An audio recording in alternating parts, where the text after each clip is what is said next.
She slapped me so hard my vision stuttered. One sharp crack cut through the chaos of Terminal 3. Heads turned, phones rose.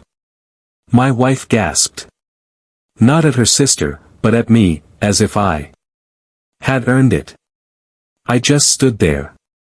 Jaw clenched, fingers locked around the handle of the suitcase I'd paid for. On the trip I'd funded, swallowing a humiliation they were certain I deserved. They had no idea they were already standing in the wreckage of their own making. They had no idea the real trip was mine alone. I met Alina 5 years ago. Soft laughter, gentle hands, eyes that said, "You're safe here." I believed her. I believed every promise she whispered. On nights we mapped out futures like kids connecting stars.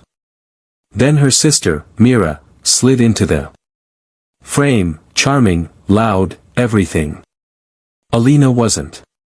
She loved being the sun everyone orbited. I watched the shift happen slowly, inside jokes I wasn't part of, decisions made without me. Whispers that died the second I walked in. Still, I loved my wife. I held the line. Love blinds you. Betrayal gives you 2020's vision. It started with tone. Alina's voice used to melt when she said my name. Lately, it snapped like a judge's gavel.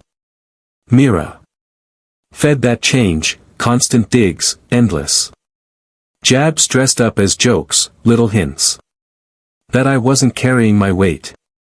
The irony. I paid for everything. Then came the message. Nothing scandalous, nothing damning, just revealing. A text from Meera to Alina. If he screws up again, I swear I'm slapping him this time. Don't defend him. He needs to learn. Learn what? That they'd formed a team against me. That the woman I trusted had glued herself to her sister's grudge. That I was the stranger in my own marriage. I closed the phone quietly. No yelling. No scene, just a click inside me, like a deadbolt sliding home. If they wanted to teach me a lesson, fine. I'd give them a master class.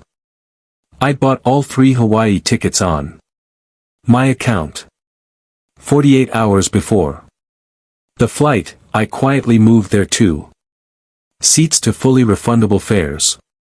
Then I waited. People like Meera can't live without an audience, and people like Alina, caught in her sister's gravity, mistake cruelty for loyalty.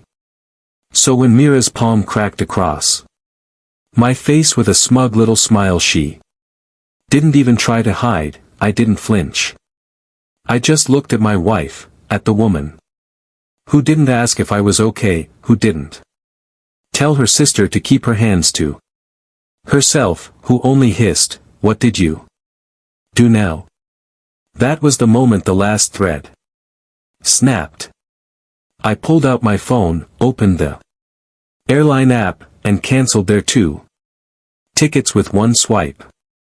Full refund. Straight back to my card. 2 seats gone, just like that. Then I walked away.